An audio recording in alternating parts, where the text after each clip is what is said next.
All right, we're live.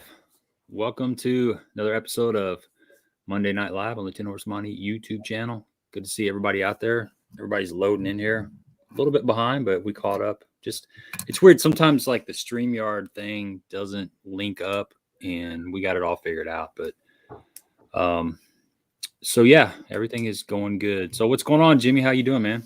Man, I'm great. Thank y'all for having me tonight, and I'll fully take the blame for us being I guess 2 minutes late. I had technical difficulties and had to download something extra on the computer because really all I do on this thing is answer emails and edit videos. So, that my fault there. But hey, we're here now, and let's have a good time. Yeah, we're rolling now. That's all that matters. Well, he's one step ahead of me because he can edit video. I'm still working on all that. So. Yeah. I was checking out. I was watching some of your YouTube channel last night. I watched the day 5 there from the title championship. That was pretty cool. That was a cool little area you were fishing there. The what'd you call that? What was it? The donkey hole or the moose hole? The moose hole. The Yeah, moose hole. yeah, the moose hole. Yeah, when you're catching 5-pounders in Wisconsin, you're on the moose hole for sure. That is for sure. Yeah, that was cool, man.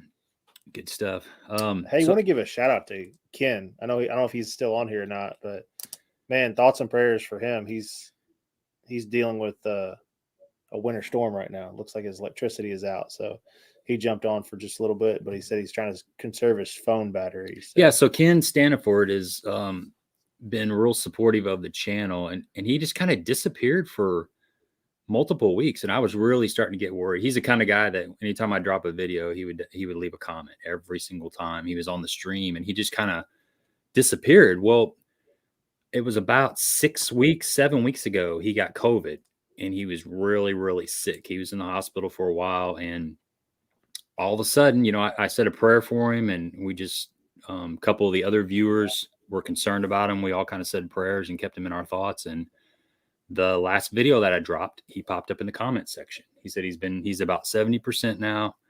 Said it's the worst thing he's ever been through. So everybody out there, just say a prayer for Ken and wish him Godspeed and that he continues to get better. So it's good to see his name pop up here now. For sure. I mean, he's the guy that watches us while he's fishing the Monday night jackpot. So. Yeah. During the summer, he was out there fishing the jackpot tournament, and he had the live stream going in the boat, giving us a play-by-play. Yeah, giving us an update. It's like just threw another 6-pounder in the well. That's pretty cool. Anybody out there that's new to the channel, we are going to do the Sasquatch giveaway tonight, and the way that works is sometime during the live stream, I'll make a reference to Sasquatch, and when you hear that reference, guess a number between 1 and 200. Jimmy's already guessed a number, and we got it written down here. So when you hear that, guess a number between 1 and 200, and whoever guesses that number is going to win a prize package tonight from Cumberland Pro Lures and Hawgz Custom Baits. So we're going to probably going to get the Insomniac spinnerbait, which is a really good, it's a 1/2 ounce short arm, big Colorado blade, good night bait, good muddy water bait. And we're also going to do one of the Procaster jigs, maybe swim jig, maybe some Tokyo rigs. We got a bunch of stuff. And then from Hawgz, you're going to have, just a variety of soft plastic baits. So these guys have been real supportive of the channel. So I'm going to get back to you guys, and we're going to do that sometime during the evening. So Jimmy, give us just a little bit of background. You live in Tennessee. Have you always been a Tennessee guy, or you import? No, born and raised just outside. Born in Memphis and lived in a suburb of Memphis growing up. And now I live, 30 minutes north of Memphis, maybe 45 minutes north of Memphis. I ended up getting hired in the county north of Shelby County that Memphis is in as a deputy sheriff right at 10 years ago, and moved into that county, to take that job, and still here. But we are in the process of trying to buy a home, and things are going good. So hopefully by next month, I'll be a resident of the Adamsville, Tennessee area, be about 26 minutes from my favorite ramp on Pickwick. So nice. Yeah. But yeah, just, West Tennessee guy all my life, and grew up running around on Mississippi, Corps of Engineer lakes and Mississippi River oxbows, and that's what I've done, since I was old enough to walk. So on the Mississippi River, we live right on the Mississippi River. We're in Cape Girardeau, Missouri. How's the fishing down there? Is there actually a decent population of bass on some of those backwaters and stuff? There are. Now, it's not like, I'll compare it to Pickwick because I spend so much time on Pickwick nowadays. It's not like Pickwick where any day of the year you can go, and the lake might have rose 6 feet from some torrential flood, or they might have it drawn down and not pulling any current. You can still go and expect to catch fish. You just have to adjust. Well, the Mississippi River oxbows, like when the river gets in it, especially, the colder months of the year, if the river and fresh water's in that lake, I literally think it might be impossible to catch a bass. Waste of time. So you kind of have to look at river stages, learn these fisheries, and know, well, this one, should be getting pretty good. And there's a lot of great summertime fishing on some of those oxbows. The Mississippi River bass down in this part of the country, middle of August, it could be 110 degrees and they'll be laying next to a stump in a foot of water and destroy a spinnerbait. So it's a little bit different kind of fishing, but you do have to pick and choose, and optimal conditions make it a whole lot better. But I mean, there's 20-pound bags that are caught out of these oxbows all the time. And there's the North Mississippi Corps of Engineer lakes. They're, flood control impoundments. Sardis is the most popular one. You may or may not have heard about it, but it was really, really good in the 80s and 90s. And that's really where I learned how to fish. My dad fished a lot of tournaments down there, and he kept me in the back of the Ranger a lot. And that's really where I learned how to throw old Bagley crankbait and a spinnerbait, fish a worm, Carolina rig, and stuff like that. So I have to give a lot of credit to Sardis. What about Reelfoot Lake? Because Reelfoot's like a little over 2 hours from us, and it's one of those lakes that I've heard about, but I've never made that trip down there. How's that lake? If it's the only lake that I've ever caught a bass down in this part of the country, and they look like a northern bass. I mean, a 16-inch fish can weigh 3 pounds and just look like a fullback, like he's miserably so fat. It's a super shallow fishery. I've never put a fiberglass boat in there. I probably wouldn't want to. I will crappie fish it with some friends of mine in April when the black crappie get in the real skinny water. That's a lot of fun. I used to bass fish it as a kid when we had an aluminum bass tracker. My dad would take me on spring break, and we'd stay about 5 days up there and catch. Man, we would hurt the bass. Catch them on, just power fishing 101, spinnerbait, buzzbait, throw a jig around duck blinds, and a 6-pound fish out of Reelfoot I'm talking about, they will break your arm. They're the meanest fish that I've ever seen in my life. And they remind me of fish from the upper Mississippi River, northern fish, just they're so stocky and mean. So it's a great place, but it's also vast, hard to navigate. I mean, you look out across there and you say, oh, I can chance it. I'll be all right. Surely there's nothing out there. And it's just loaded with giant stumps that are, like lower unit depth. So you really got to be careful. I got a buddy that fishes down there quite a bit in the spring and the summer, but they all run jet boats. And he said there's no way to get around with a. Is there no boat channel or anything? No, not to speak of, but like you said, it's skinny water, stumps everywhere. Yeah. I mean, it's not the old Tommy Biffle. If you can't see it, you can run it, but because I think you'll make it about 10 feet and you'll hit something. But the bass don't get a lot of pressure on Reelfoot. The bass don't get a lot of pressure on Reelfoot, do they? Yeah. No, they sure don't. I mean, there's a couple little clubs around that'll have a tournament on it. I mean, I go up there in April, and there'll be 30 boats at the ramp, and none of them are bass fishing. They're all crappie fishing. It's got really big bluegill in it. It's just a pan fisherman's place, and there's guys that catch bass up there and know it well, and stay on them year round. But those guys are pretty few, and they don't get in the way of anybody. I'm sure they wouldn't want me sitting here talking so well about it either. I know my buddy wouldn't be. He might find me in a parking lot somewhere. Yep. I'm gonna go down there. I want to make that trip just to go down there. Well, maybe idle. Don't put her on pad. Well, fortunately, we both have aluminum boats, but they're both footed motors. They're not jets. So that's my next investment for mine is a jet. Mm-hmm. So. Yeah, you might want to wait till you get the jet. I want to start running all these little sloughs and rivers around here. So for smallmouth and spots in the dead of summer when that water's nice and cool still. Mm-hmm. So you ever run into Bill Dance down there in Memphis? I see him quite a bit. I saw him the last time I saw him was unfortunately at a funeral. Dennis Demo, a long time name, in this area, kind of iconic with Ranger boats and early bass fishing. I saw Bill at Dennis's funeral last year. I used to work at the Bass Pro Shops, the one before the Pyramid here in Memphis.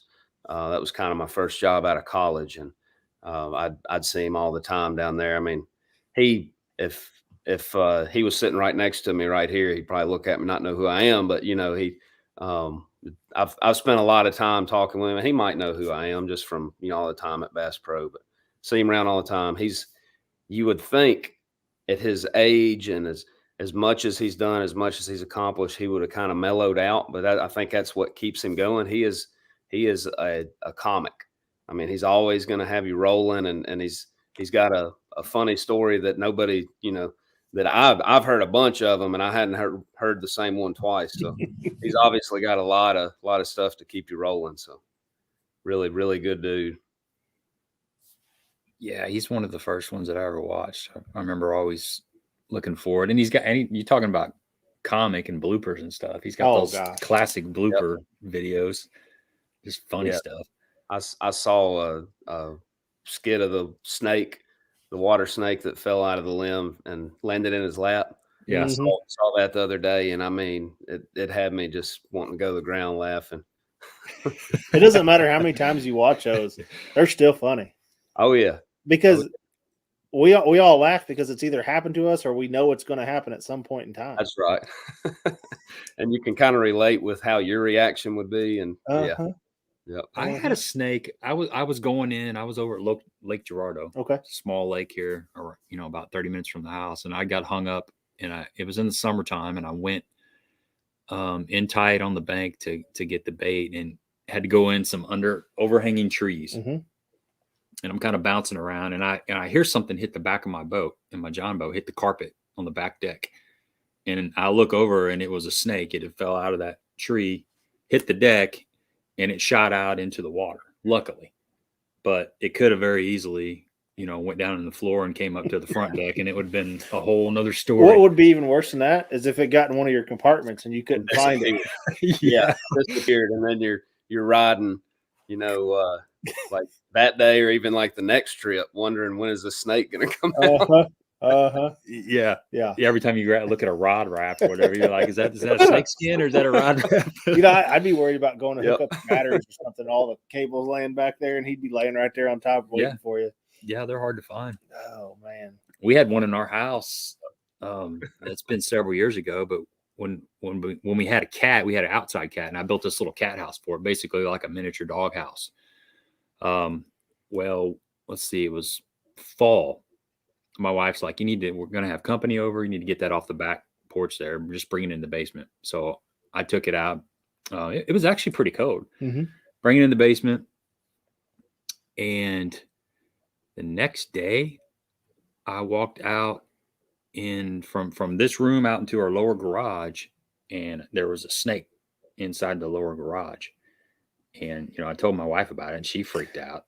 And so every time I leave that door going from our living room to the outside lower garage, she lets me know that I need to keep that door shut at all times. But I think what happened is that snake was holed up in that little cat house, cold because there was a pillow in there and I had put some insulation in it and stuff. And when I brought it in the garage, it got warm and it came back to life. And it was just kind of roaming around the garage. I found one the other day. We were duck hunting the other day, and we were busting the ice and building us a little blind out there, hunting public ground. And all of a sudden, I just see one like dip his head up, and I was like, "You got to be kidding me!" I mean, it was ice and 30 degrees outside. Wow. And he wasn't moving too much, but he was still alive. I washed him up from something and walking through the marsh. So, yeah. Here's a question for you. Martin wants to know over and under on the Toyota series in February, being one on the Zuma Shaker Z. Man, I don't know if it can happen again because, and this is a great thing, but you can't find them. Either everybody in America's got like 10 of them, or somebody's really hoarding them. I can't even hardly get one. I mean, surely every angler in the Toyota series is going to be throwing a Shaker Z. So I guess that makes it very likely that that somebody's going to win on it. I don't know if that, little tricks and stuff that's kind of been, kept under the rug for, when you go and win an event that gets that much coverage, being from Gunnersville, it'd be hard for me to say that another one will, get one on it this year back to back, but I can promise you I'll have one tied on. I can tell you that. What makes that bait so special? We can sit here and look at it and analyze, and I tell you, it's because it's belly weighted and the subtle fall. The regular Shaker Z, not the knock, but the regular Shaker Z it's got just a little bit different pitch than like a rattle trap or, your old Excalibur, a lot of the other rattle baits with what I call a high pitch rattle chamber. It's just got a little different tune to it.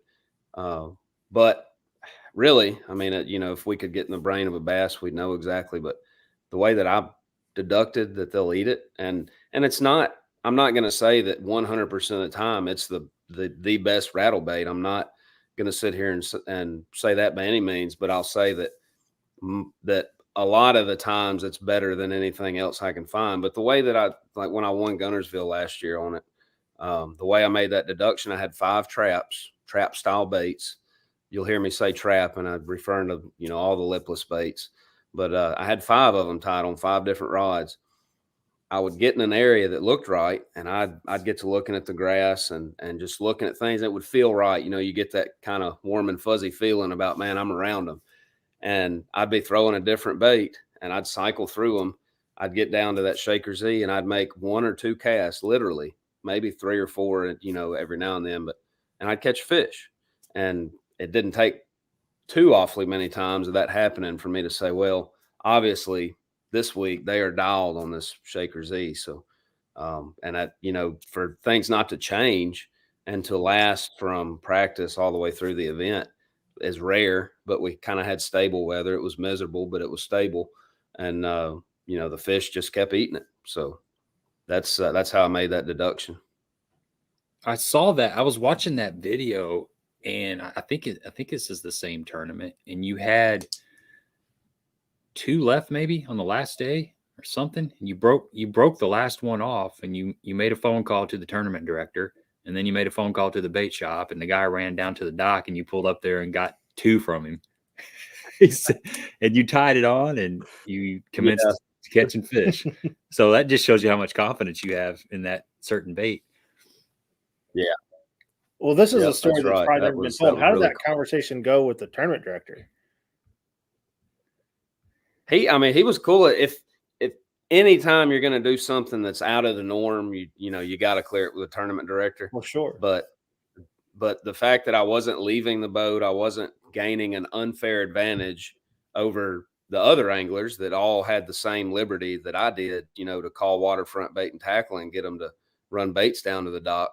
So the fact that I wasn't gaining an advantage over the field, Mark, the tournament director, he thought put a quick thought into it and said, I'm good with it. Go right ahead. So you know, had I went and did something like that without clearance from the tournament director, then things get pretty shady, and you know, it just you always want to be upfront with stuff like that. But yeah, as the way that they see it is, and it's even easier on a day with 10 anglers, you know, to make sure that the playing fields is even. But the way that they see it, if I'm not gaining an unfair advantage over another angler, it's something that's not morally, ethically wrong, or puts a bad light on Major League Fishing, then you know, generally they're gonna be okay with something that, you know, is fair and within the rules, and you know, somebody just putting forth their best effort to put fish in the boat.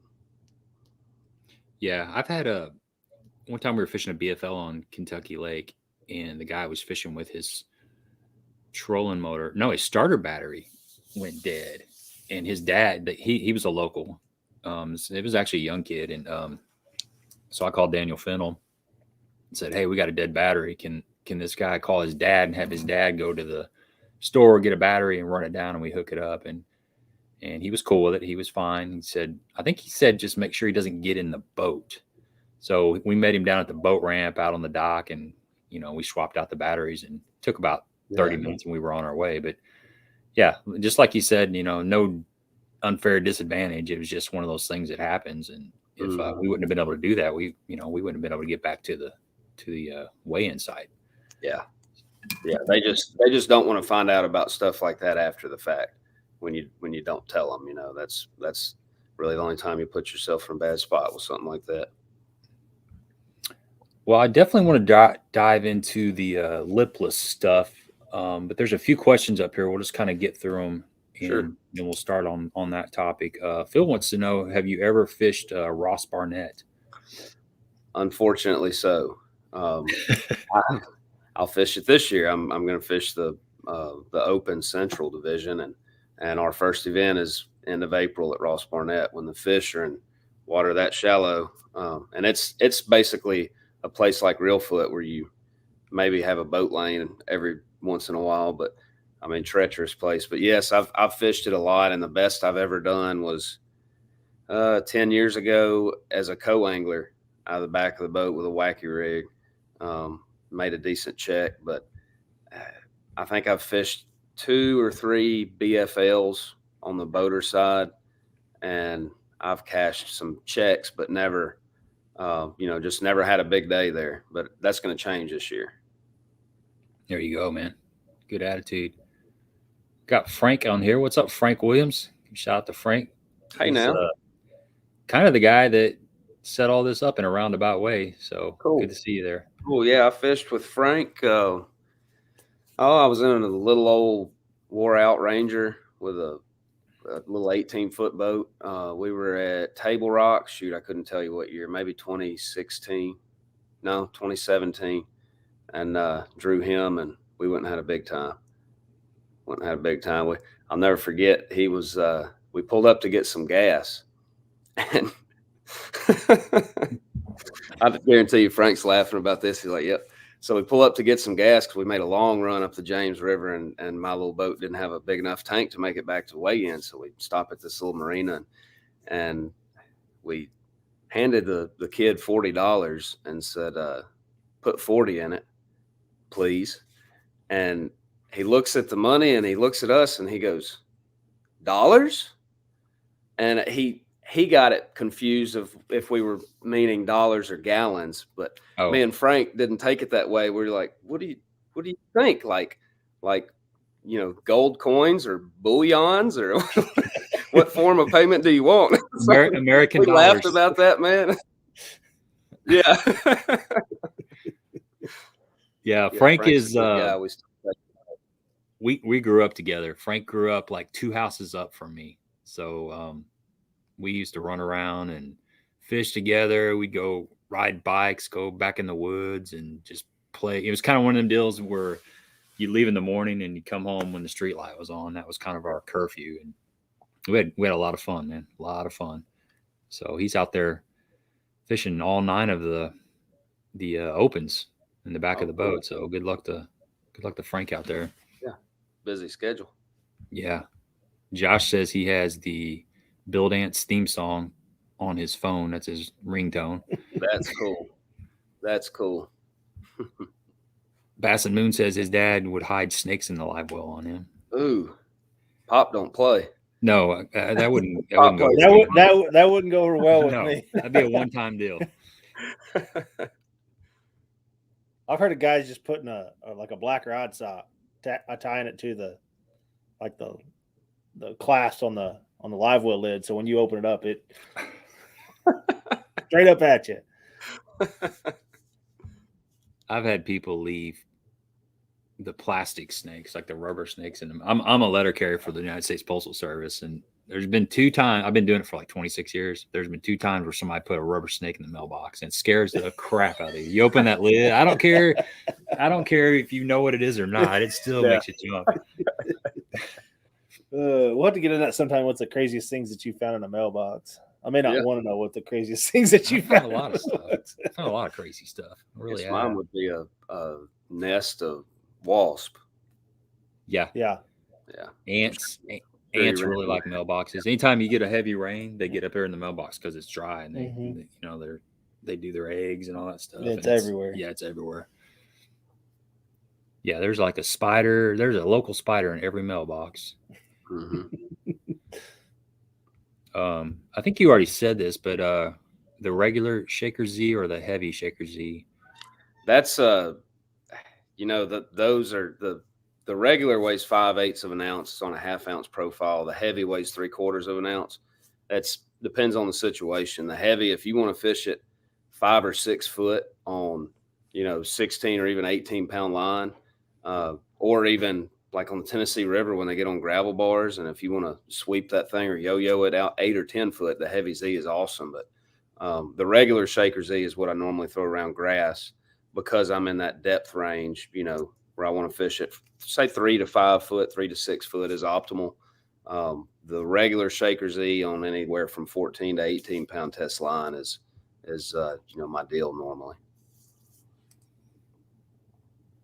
Sounds good. So we got 72 people on here now. Frank said he was laughing at you, by the way. Oh, yeah. Figured he would.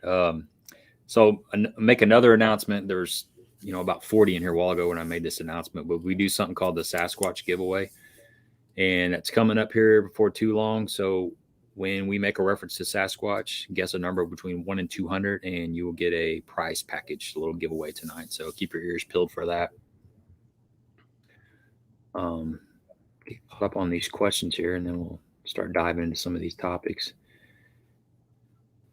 Let's see. Got a bunch of new faces in here. Yeah. It's good to see. Good to see everybody in here tonight. Should we ask him that one? Sure. Rick wants to know, how does the deputy afford to fish so much? I caught a lot of fish. That's the answer that we were looking for. I mean, really, I'm a humble guy. You'll never. I mean, I don't believe in going and bragging and all that. But that's how I afforded. That's the only extra money I ever had was from catching bass. And when I won a BFL in 2016. It was the second tournament that I'd fished out. I just bought my little 18-foot boat and spent quite a bit of money just to upgrade into a boat I could go to the boater side on the BFLs. I won the second one I fished. That money went into savings. That was fishing money. So every time I'd make money, I'd put it back and then use it to further myself in my fishing career. And by the grace of God, I got lucky several times and had big bites or had a big day in an event. And I made a lot more money than I spent, which is, it doesn't always happen that way. Now I had a year where I lost money. Don't get me wrong. I definitely had the ups and downs, the dips and the peaks, but all in all, I made a lot more than I spent, and finally got to the point where I was able to retire from law enforcement and make this a full-time deal. So you're no longer with the sheriff's department? September 29th, I retired. I say retired, resign. A lot of guys are laughing. Yeah, 35-year-old guy says he's retired. But I had 9 years in and, left my retirement there where it was at. So when I turned 62, I'll, remember that, hey, I got I got another retirement here, but yeah, and who knows, I might be back there next year if I have, if things don't go well, but I'm committed to achieving longevity in the fishing game. And basically I was blessed that I had a sheriff that would let me take that much time off as a law enforcement officer. You just don't hear about it. I mean, there's not many in the country that would allow someone, especially a supervisor, to do that. They would probably, and not because they didn't want to, but they'd probably have to say, no, look, you got to pick one or the other. Well, I had a sheriff that gave me the opportunity to try both of them. And I told him from the get-go, I said, one of three things will happen here. I will either do terribly and spend a lot of money and then come back, with my tail tucked between my legs and forget trying to fish professionally, or I'll be able to do both of them and retire from both of them and, and harmony and everything will be great. Or my fishing will reach a point to where the sheriff's office is impeding me from moving forward with it, from excelling at it. And I reached that third scenario this year after winning the title where I needed to be able to afford more time to my partners, my family.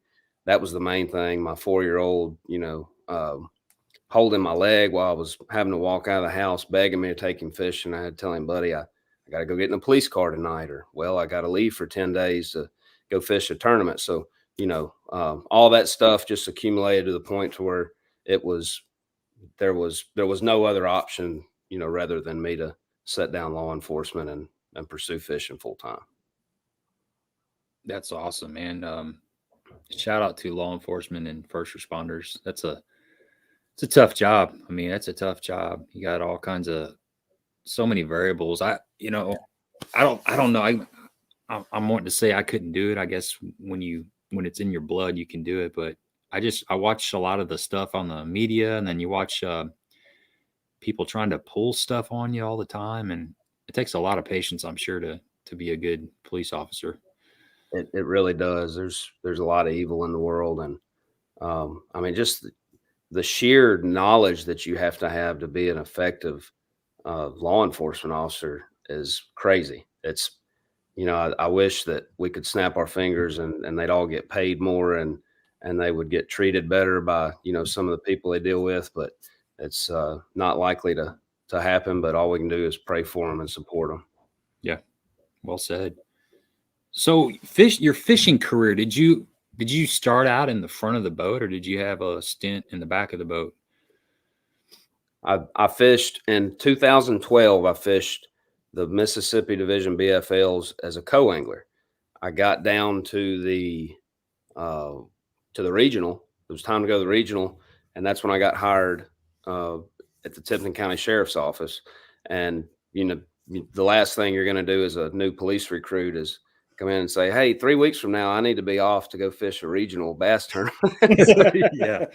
So that didn't happen. I built up my vacation time. I just, fished charity events when I could get off and basically just fun fish during the week for a couple years.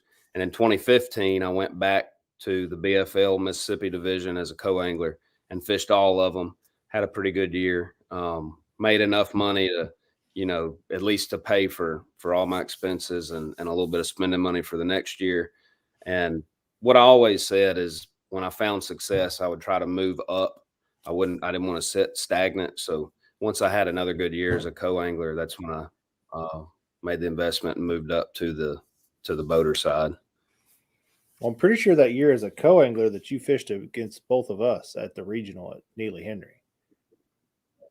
What year would that have been? It wouldn't be in 15 or 15. It was probably 15. That was 15. That was 15. Yep. That was 15. Yep. So we were both on the co-angler side out of the LBL. So cool.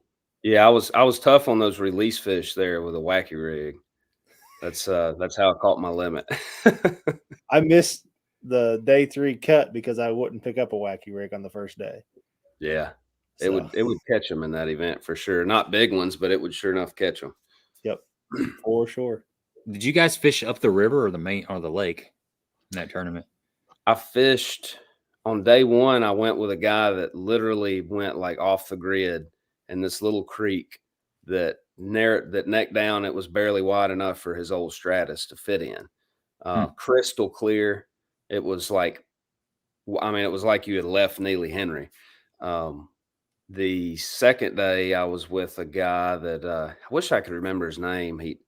I'm confident that he's a successful, at national level angler, at least Toyota Series level angler, but I just can't remember his name. But he was one of the best fishermen I'd ever been in the boat with. And we ran down the lake, ended up running up the lake, really covered a lot of water. I learned a lot that day, the way he'd fish a frog around docks.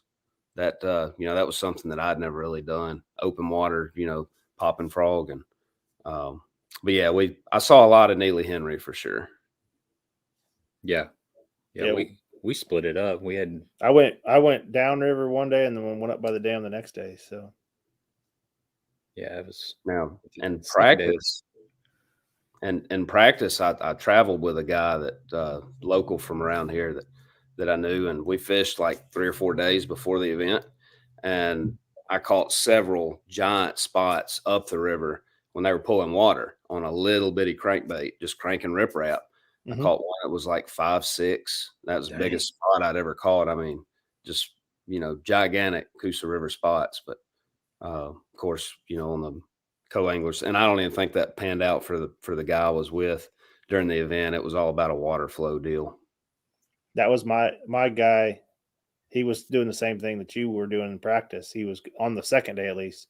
He was going up there throwing on with the current running up on the undercut banks up there. Yeah. And when they stopped pulling water, his bite went to. Yep. Day two, they didn't pull any water. Did not pull a drop of water on day 2. Yep. We went up the river and it was. We were talking. I think it was tough. A couple weeks ago. We were talking about this. Yeah. I caught every one of I caught a limit that day on the second day. I caught every fish with 3 foot of line out. Wow. They were following it all the way back to the boat, and it was those spots. And if you weren't paying, what keyed me on it was my boater. He was out of it, but he ran up the river kind of to help me out for the day. And he wasn't really paying attention. He'd reel that jig in, and I'd watch a spot just swim off as soon as it got to the boat. Well, I kept watching, and you just get to the boat and you just kill it, and he'd eat it right there, and you just swing him right in the boat. It was automatic every time. So that's cool. Here's a good question from River Billies. He says, Jimmy, what deciding factors make you set down a jerkbait and pick up a chatterbait, spinnerbait, lipless, or other power fishing options in the pre-spawn? There's so many variables, so it's really hard for me to sit here and say it's this right here.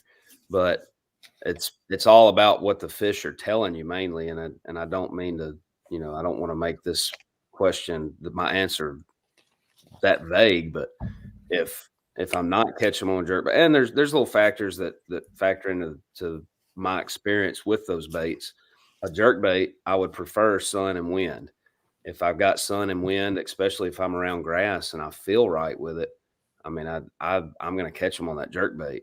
Now, if I'm not, or some clouds roll in, especially, that would be a big factor. That's where I'm going to put down the jerkbait if I'm not getting bit, and go to the chatterbait or the spinnerbait. If I'm getting just as many bites on a chatterbait or a spinnerbait as I am a jerkbait, I'm going to throw a chatterbait or a spinnerbait, because especially a chatterbait, I'm going to throw that dude on 16 or 18 pound line and a medium heavy 7.3 hammer, and I'm going to boat flip them instead of trying to play around with fish hooked outside the mouth on a jerkbait. The lipless, in pre-spawn, I really, really like a lipless kind of around the same stuff as I do a jerkbait, but if the water's dingy, I'm going to pick it up, way before the jerkbait. But water temperature is big on the lipless. The rest of those baits, I don't care what the water temperature is. If it feels right, I'm going to throw them. But especially in pre-spawn, if you got some dingy water, then I'm going to probably throw the chatterbait and the lipless over the jerkbait. But what I was getting at with the lipless, if you have a cold front day, like one of those cold, clear, windy days, or even it doesn't even have to be necessarily windy. If you got a little bit of watercolor, a lipless bait I don't know what it is. I don't know if it's the rattle, the reaction, what it is, but those days like that where it just, Fisherman's Handbook says you're not going to catch much pre-spawn, day after post frontal type stuff. The lipless bait is the way to go. So talk a little bit about maybe like color selection on the lipless. We'll start covering a little bit of the lipless crankbait stuff. Like just color selection based on watercolor and cloud cover, that kind of thing. So red is a big deal in pre-spawn, and I'm not saying that I do it the right way. There might be guys that smash them on it and but for me, it's kind of a water temperature / time of the year type deal. And really, when I get over into March and the water breaks 55, I feel like I'm going to get more bites on a shad colored bait. Anything below 55, February is just, that's the red month, March. I've even seen fish eat them up into April. And then you roll back into the fall. In the fall, it seems like the water doesn't have to get as cool before they'll switch over to the red. I've seen them eating it in 70-degree water in late October. And it be a definite factor, not just, well, they're just reaction bite, whatever, but like everybody's catching them on red, and guys that ain't throwing red ain't catching them. So, but for me, it's kind of a seasonal type deal. And the shad colors, in some muddy lakes, I say that I don't throw the lipless a lot. I said, water temperature, but in some dingier lakes, especially pressured lakes, later on in the year, like post spawn, for example, I've done some damage on a lipless bait, especially around like ironwood bushes or buckbrush or stuff like that. And you're sitting here thinking, well, that's not really where you think to throw a lipless. But if you've got some good watercolor and you get some post spawn fish that are just kind of suspending on the edge of those bushes before they pull out, that lipless bait can really be deadly. Black with a chartreuse, black back with chartreuse sides is always an easy route. But I think it just calls those fish out of the bushes. And in the fall, if, I'll play around with the red, but when they start pulling up in the grass, and in October really, is what I've kind of the time frame that I have in mind as far as Tennessee River stuff goes, then I really like, you get a good cloudy day and some wind. I really like a bone colored, like a Shaker Z. Those lighter shad colors that the fish can find real easy are pretty deadly. And that's even, and you have a really warm trend in March when the fish are still pre-spawn, and man, it's like at the snap of a finger. I mean, I'm talking about from 11 a.m. to lunchtime, they can go from the red to a shad color, and the bone or those more natural shad patterns. All of a sudden, they just get where they're still eating the lipless bait, but they quit eating the red. A lot of guys will think, well, they just quit eating this red bait. I've been catching them on for 2 weeks. Well, they're still eating the bait. They're just not eating it in red. What's that low water temperature that you look for on the low end? You said the 55 is kind of your magic between red and shad. When do you pick it up? In the spring, when I put my shotgun down and quit killing ducks, the red crap comes out. Mm-hmm. So you're throwing it in 40-degree water temperature. Oh yeah. Well, we don't see a lot of 40. I mean, we do. Like, I'm gonna go try to catch a bass tomorrow for the first time all year, and with the snow and the the frozen precipitation we had, I'd expect it to be around 44, 45. I'll throw a trap in that, yo-yo it, try to fish as slow as I can, and I've caught some really big fish on it, and I'll be throwing red. Huh. Interesting. We need to be. Well, I went today, and water temps were 41 to 42 and a half, and the lake I was fishing has grass, and I caught one good one on a jerk bait and a few on a jig, and then I was fishing a blade bait. But I was thinking about that lipless, and to be honest, I don't give a lipless enough of a chance. Usually in the pre-spawn, I'm throwing a spinnerbait, a swim jig, or a chatterbait. So that sounds like that needs to be my technique that I work on this year. I mean, I've caught them on Lipless, but it isn't something that I, have tied on all the time. And that's like one of my go-tos. So in the fall, that really doesn't go away either. I mean, it sounds like as long as the water's in the low 40s, you can still catch them on that Lipless. I'm not going to claim to be a fall fishing expert because I'm such an avid hunter that, really when tournament season ends, like last year, after the Toyota Series Championship, the time I went fishing after that was like 3 days ago. I went crappie fishing with a buddy of mine. I duck hunt, I deer hunt. But I mean, because of fall tournament stuff, I've spent some time, in the, on the lake in the fall, trying to figure bass out, but I'm not going to say I have the same amount of experience as I do pre-spawn, but, for what it seems like in November and December, like November red will play, but it's not quite as steadfast as February. November and December, I think those giant fish, they want to eat a gizzard shad that long. Not, they just, I really would say that if you have a warming trend in January, that's 100% the time to throw red. If you're fishing in October, November, and December in my part of the world, then red is something you need to experiment with. Give it a chance because it could be lights out, or it could be, not working like a shad color pattern. But probably that first good warming trim we have in January, where those fish start thinking like maybe it's time to start heading the opposite direction and go towards the bank. That's red all day long. Gotcha. That's good stuff. Good to know. So talk a little bit about like the different weights of the Lipless, and then like the line and the rod and the reel, that kind of thing, the combinations of the different line sizes versus the different weights of the Lipless crankbaits.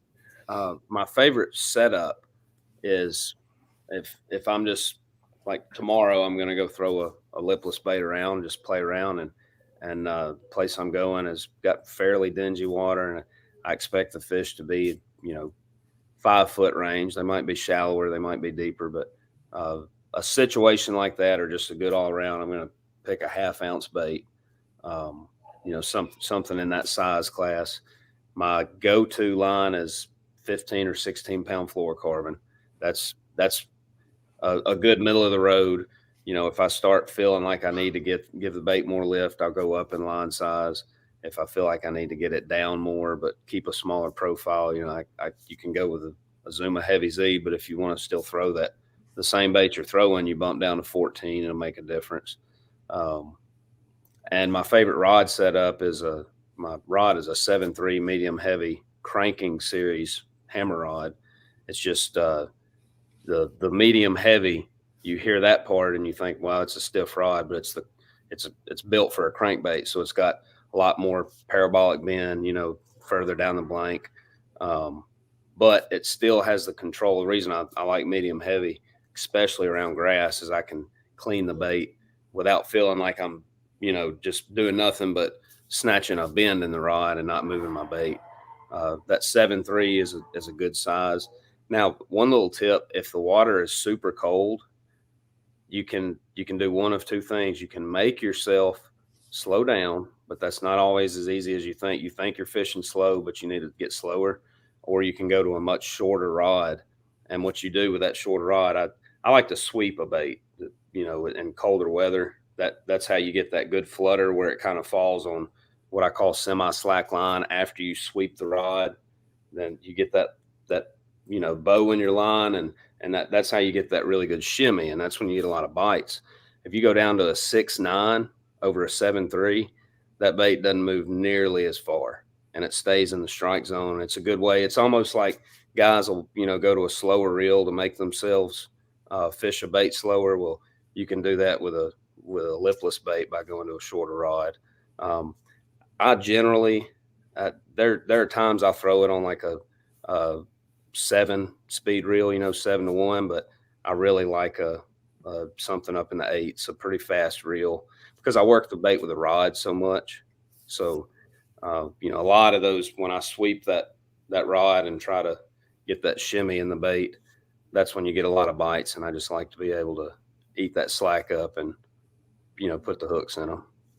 So when you're making your cast out there, say you're fishing grass, are you letting it go to the bottom? Or are you just trying to tick the grass? I know you talked about sweeping it. What's your starting position on as where the bait is in reference to the bottom of the lake? It depends on how thick the grass is, what kind of grass. Is it hydrilla, milfoil, or eelgrass, or something else? But I'm generally going to start my bait before it gets down into the grass, because on the end of a long cast, it's really hard to clean your bait if you let it nose down into, some thick milfoil. It's just, you're going to end up wasting a cast and, reeling in a cabbage patch. But I like to start moving it before it gets down in the grass. But it's not very long after that, I want to slow down until I find the grass. And you get in a feel for it. You get, depending on the depth of the water and what type of grass you're fishing, what type of bait you're fishing, how well it pulls through the grass. You might have to hold your rod tip up, and as soon as you feel the grass, speed it up to pull it back up out of it.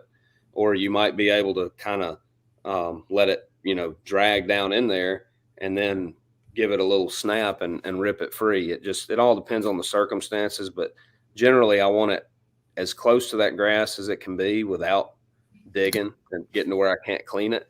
And I want to have to give that bait some unusual action. Just throwing it out there and reeling it. I mean, you might catch fish doing that. Some days that might be the way they want it, but more often than not, you're just going to get, a few more bites by imparting action into the bait. And the best way to impart action into a lipless bait is to pull it free out of grass. So Yeah. the grass that you're fishing, is it an edge that's topped out over here, or is it submergent grass that hasn't topped out yet? Well, in the pre-spawn time, you generally don't have a lot of topped out grass. Okay. So, it's stuff on offshore structure, stuff in ditches, points. There's a million different places to catch them on, grass and pre-spawn type stage. And a lot of that depends on if the fish are in a feeding mode. Sometimes they'll get up on a clean place. They want to get out of the grass so they can feed better. On those bright sunny days where the water warms up 4 or 5 degrees, if it's a cold front, they want to bury up in that stuff. And then you really got to let your bait get down in there and make some racket to, pull those fish out and get them to eat it. So this is kind of, this kind of ties into what we were talking about. What's your thought process on dissecting water during practice? And I'd like to kind of keep it in the lipless category too, or whatever. But say you're going to go out and you're going to try to find some fish in the pre-spawn and you're practicing for a tournament, maybe with a lipless crankbait. Where are you going to start, and what are you looking for? If that's a hard one to answer without some other variables, but if it's a lake that I'm familiar with, like say it's Pickwick, then a lipless bait this time of year especially would certainly be one of the, if I could only have 3 rods on the deck, it would be one of them. And it's really about whether it's a lipless bait or you catch them on a jerkbait or a chatterbait or swim bait or whatever you catch them on. It's about finding out, what depth the fish are using and kind of what stage they're in. That's all. What depth the fish are in is always very, very important to me, because that's the one thing that you can generally duplicate around the lake. You might catch one on a dock post. You might catch one on a stump. You might catch one on a gravel bar. But if they're all 4 foot deep, then that gives you a much better clue than, well, I need to go fish every dock post or every gravel bar. So to me, that's what I look for. If it's a lake I haven't been to, or don't have a lot of history on, then I want to try to see as much of that lake as I can. And, you hear a lot of people say, well, we're going to this gigantic lake. I've never been there. The best thing I can do in 2 days of practice is pick a section and hope it's the right one. I'm opposite. I want to take a brief little sample. I mean, just like a wild man out of control, fish a little bit here, maybe just ride down this creek and see something I like and don't even think I need to stop and fish it because it takes too long. Go on, I want to see as much of the lake as I can, because you're generally going to run into a situation, especially if it's a tougher tournament or the fishery's in a funk and the fish are just not on fire, the lake's not on fire. You'll find a section of that lake that is producing much better than the rest of it. And if you don't find that during practice, or just seeing a lot of stuff, and I've learned a lot with practice in 2 days and then fishing a 4-day event. What you learn is that you need to see as much as you can. You don't have to fish it. I mean, it just might be a lay down that you run by the first morning of practice. And then the 4th day of the tournament, conditions line up to where it pops in your head, like, I can go there and catch a fish. Well, that's practice. I mean, that's learning. That's practice. You covered that part of the lake, whether it, if it was catching a fish off of it or shaking one off of it, or just visually seeing it as you rode by. So I don't know if that was the most direct answer, but I like to see as much of a fishery as I can. Everybody is not going to work just like me, because it's easy to spin yourself out and overdo it. It's easy to spread yourself too thin. And I've done that before too, but I've also found that section of the lake where it's like, man, the other 30 miles of this lake sucks right now, but up here, Yeah. it's like I just took the boat out of the lake and went to a different lake, so I don't want to miss that.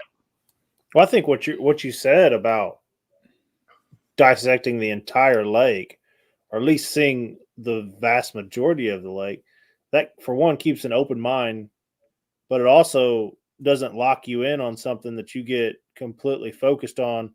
The weather changes day 1 of the tournament, the weather changes again day 2 of the tournament, and then it gets slick and calm the next 2 days. Well, you're practicing every day of the tournament. That's right. The way you're doing it. And that makes a lot of sense, because I mean, you're never out of it because you're not locked to an area and you've never seen the rest of the lake and you don't know what's up there. Yeah. You're not going to the unknown to try to find something. You got at least a brief idea of a creek that's got 4 stumps in it that look really, really good. So. You're exactly right. And you know what? In practice, when I catch a fish, it depends. But if it's an area that I feel like has potential and I catch one, I'm gone. I don't want to learn that area. I want to learn that area on day 1 of the tournament, because I'm going to fish it like I need to fish it on day 1 of the tournament. If I used to do that. I'd catch one and then, I'm going to pick this jig up with a hook cut off of it and see how many more bites I can get. Well, what are you going to do on day 1 of the tournament? You're going to go there and, say you got 5 bites and shook them off with a jig. Well, you're going to go and, beat a dead horse with a jig, whether you catch them or not. And it's just pinned in your head. It's hard to get out. Well, if you don't ever pin that in your head, you don't have to shake it out on day 1 of the tournament. That's something that's really helped me out.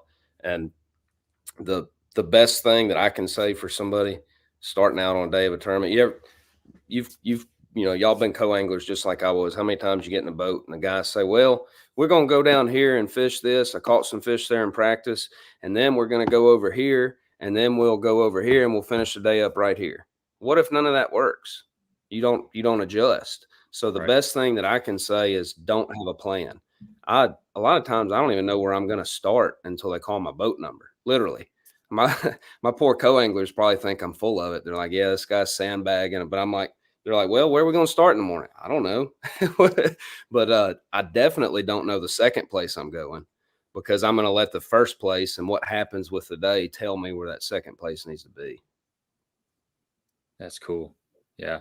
Just live and just fish the moment, I guess, Yeah. Here it's cliche, but it obviously it works. When you get on like a lake like Pickwick, you've fished Pickwick quite a bit. Do you get in the same? How do you get out of a rut, or how do you keep from fishing like the same stuff everybody that fishes a lake over and over, they have their little spots. And sometimes it's hard to, A, look at those spots different or go to different spots. So Yeah. how do you go about doing that? It's tough. I've kind of treated Pickwick. I haven't fished it 30 years or, something crazy. I fished it maybe 15 years, and some of those years more than others, but I've got enough experience on it to where I feel like I've seen most of the lake and caught a fish in most of the lake. But sometimes when I feel like I'm in that rut, like you're talking about, I'll have to go to a section of the lake that I'm most unfamiliar with because it forces me to try to, learn a little bit. And then another thing that I'll try to do is I want to try to fish a place that I've never fished on that lake every time I go. If I'm practicing for a big event, maybe not, because I'm spending valuable time doing that. But if I'm fun fishing, especially, I'll take the last 30 minutes of the day and I will go fish a bank that I've never fished. And I never fished it because it looks like junk and it probably doesn't have a fish on it, but I'll fish a place that I've never fished. And I can't tell you how many times I've found new places. It might be something that who knows why the fish are there. It might be something that you can't see just riding by it. But that's another way that I'll make myself fish new water is just dedicate, last 30 minutes of the day or whenever it is and make myself fish somewhere I've never fished. It's hard to do. Big time. It's real easy to sit here on the couch and talk about it. It's hard to get in a boat and actually do it. Mm-hmm. It's hard to do it, especially when you're catching them. And that's when we all should do it is go find a new spot. You're right. But that old adage, you don't ever leave biting fish to go find fish. Yeah. So, yeah. And I mean, some of those places that look like crap, probably they look like crap to everybody that rides by there. Yeah. So they may not have gotten any pressure. Yeah. Maybe fish repositioned. How many times you find that perfect laydown that nobody can see that's sitting 6 inches under the water that everybody drives by this do nothing bank. Mm-hmm. So. Or I've found little drop offs that, like not on the map and they drop from, 7 to 10 feet and something that you never would dream. And there's a pile of fish there because they hadn't been bothered. Right. And I can't tell you how many times I found that just by making myself go somewhere I hadn't been. Here's a question from Big Mike. Big Mike Fishing Chronicles. He says, I have a question for all three of you guys. Last season was my first season doing tournament fishing, and he had a boater that was very disrespectful and backboated me the whole day. What would you guys do? Jonathan?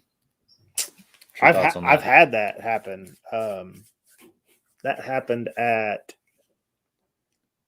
Cherokee in East Tennessee. And I chalked it up as a learning experience.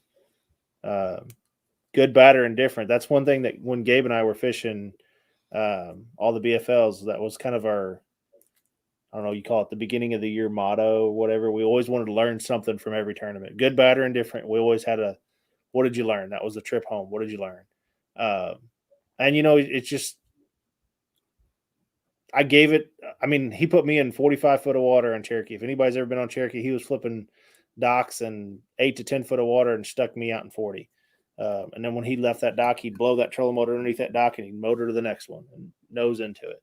So I had nothing to fish. I ended up scratching up 2 fish, but it just kept my eyes open and fishing deeper water and learned that day how to fish a little bit deeper, the drops. And I was watching he left the graphs on. So I was watching that graph all day long, just trying to find a suspended fish out there to catch one on a drop shot. So yes, I said drop shot, and yes, I caught fish. Both of my keepers on a drop shot. I'm proud of you, man. I'm proud of you. But yeah, so I chalk it up as a learning experience and move on. I wouldn't dwell on that. There's no reason to dwell on that because we've all been there. We've all had a bad boater, and I'm sure Jimmy, being in the front of the boat, you've had a bad co-angler. Heck, in the little club that we fish, I had a guy fall asleep for 3.5 hours one day in a tournament, laying on the back deck. That's not a bad co-angler. No, that was a great co-angler. That was an absolute great co-angler. He's not going to catch any fish. No. So I just laughed at that. Got a good picture of him, and and gave him a hard time for a while. But I mean, Yeah, probably the most difficult person to fish behind out of the back of the boat is a guy that's fishing a shallow diving crankbait, and he's parallel on the bank, like 5 foot off the bank. And that's just what he has to do to get that bite. It's just kind of the way it is. I drew a guy in the regional at Norfolk this year, and he was fishing bluffs. His fish were sitting in 20 foot of water, and he was fishing a jig. So he set that boat in 20 foot of water, which wasn't that far off the bank. So off that first drop was 35, and then the second drop was 65. So the only cast I had really most of the time was out in 35 foot of water, because he was casting in front of the boat and fishing towards the boat, and then he was moving down the bank. So that was a tough day. And then you get a guy that's fishing kind of like what Jonathan said, where he's fishing docks on Lake of the Ozarks. I've been behind a guy that's swimming a jig on the sides and fronts of docks, and he's hitting the front corner. He's hitting the front corner, the side, then across the front, and then the next corner, and then the other side, and then he's blowing to the next dock. And that's what he's doing all day long. It's real hard to fish behind that person. Couple things you can do. Obviously, fish something a little bit different, heavier shaky head, something that can get down a little bit quicker, because you don't have much time. Fish a swim bait or something out deeper. Drag a Carolina rig behind the boat. It's kind of tough. I mean, it really is. But one of the lessons you can learn is just patience. Is being patient with the situation, self-control. The silly lesson on that one is don't throw something expensive if he's moving fast, because he's not slowing down, and you're going to be breaking it off. I promise. Yeah. That's right. So, Jimmy, what you got? Well, I sure don't want to offend anybody, and I hope I'm going to be pretty blunt on this one, because I've fished as a co-angler all the way up to now. This is how I put food on the table for my family. So I've seen, I feel like, just about the end of both spectrums on that.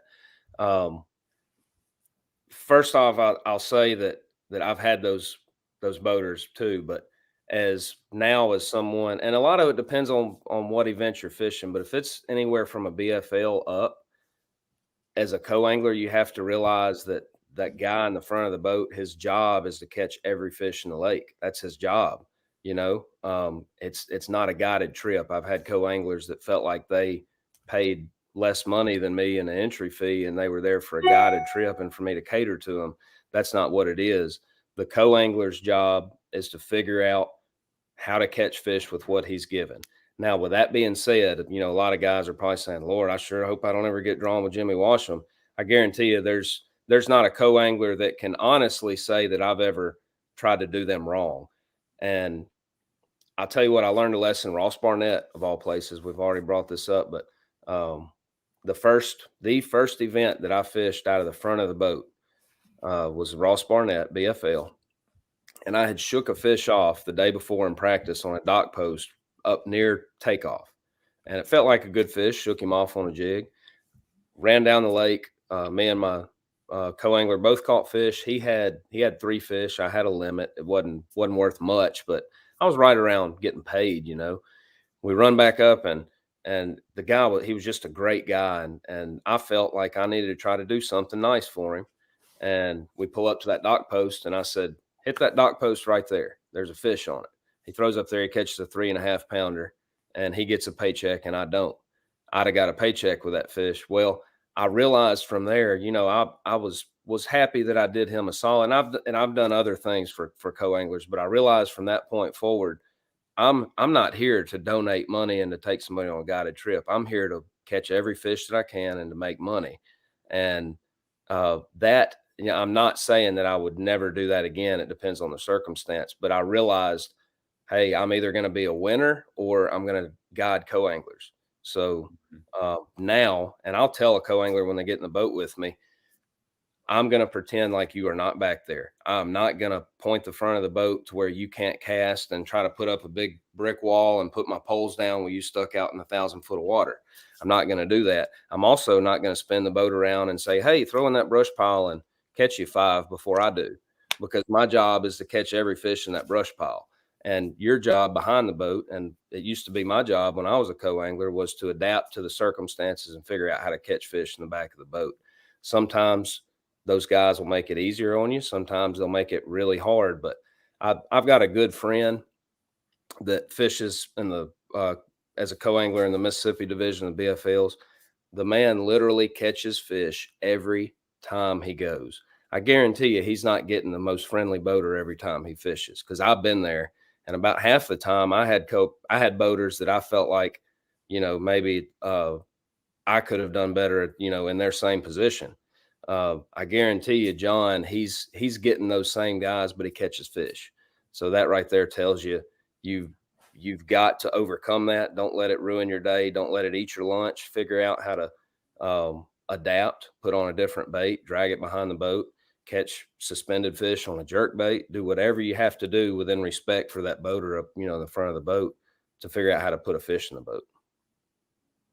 Well said, man. Very well said. It's good to get the perspective from the front of the boat. What was so we're talking about co-anglers. What do you think one of the best baits for a co-angler to always have tied on? Or you know what I'm getting at? Like what is, say, a situation where you saw a co-angler do really good? What are some of the things that a good co-angler does that are different than the guy in the front of the boat? A wacky rig was always really deadly for me. You can, as long as the fish are not super deep, and even then you can nail weight it. But it was just always something that was a bite generator. The worst thing that a co-angler can do is try to look and mimic and copy what the boater's doing, in my opinion. Doing something a little different always seems to be the ticket. And I mean, I've had co-anglers be very successful behind me when I was doing something, and they, finesse really, especially, as a big deal. I'm power fishing and they're finessing, and they're mopping up every fish that I'm going by that's not in that power fishing mood. So, being well versed with a spinning reel and fishing, it goes right back to if you were on the front of the boat fishing stuff you're confident in. If you're confident in a chatterbait, then put that thing in your hand and go to grinding. But the finesse, to me, that's what made me the most money, as a co-angler. And I think I'd be willing to bet that probably 75% of the checks cashed out of the back of the boat are with finesse. Mm-hmm. Hate to admit it, but yeah. Slee the rookie said he caught a PB spotted bass 9 pounds in January last year on an underspin. Ooh. That's unbelievable. Where'd you catch that fish at? One of them California bass? Jesus. I agree, Ashley. Ashley says she imagines heaven will look like an endless body of shallow, dirty water with some milfoil here and there. And bass swimming around in it. That's right. Let's see here. Kind of scrolling through these questions here. Yeah, Ashley says Cherokee's 40 minutes from her. That's an interesting lake, man. Oh my The way gosh. that thing fluctuates. 44 foot up and down every year. Yeah, it's you ever been on Cherokee? Never have. Well, in that fall regional, they dropped it like 7 or 8 foot in the week that we were there. Good luck finding fish. Uh-huh. Yeah. Yeah, Rick says sometimes you have to speak up and say something. Sometimes they don't realize, but I'll definitely say something. Yeah, it's just kind of the way it is sometimes. Like Jimmy said, it's his boat and he's in it to win it. So you just kind of take the scraps. Sometimes, though, there's been a couple tournaments where I've been catching fish a lot better than the guy in the front of the boat, and he makes an adjustment. So it can work both ways. Yep. I mean, anytime you got two people on the boat, I don't know how many those shallow water early pre-spawn Kentucky Lake tournaments. I love throwing that square bill. That's one of my favorite things to throw. And I don't know how many times boaters in the front either throwing a trap or a jig or dragging something, and I'm back there throwing that square bill around every piece of cover I can hit, and just throwing something, like you said, throwing something different than they are, Yep. but still keeping up with them. And all of a sudden I look up there and he's in this box digging out a chartreuse blackback square bill, and Yep. then I got to go back to throwing something different again. I have had co-anglers help me. I can't tell you how much, and that's the thing. You know, you're not fishing against each other. That's the beauty of it in the opens or the, you know, in Major League Fishing or anytime most of the time that you got a co-angler situation, you're not fishing against them. So work together.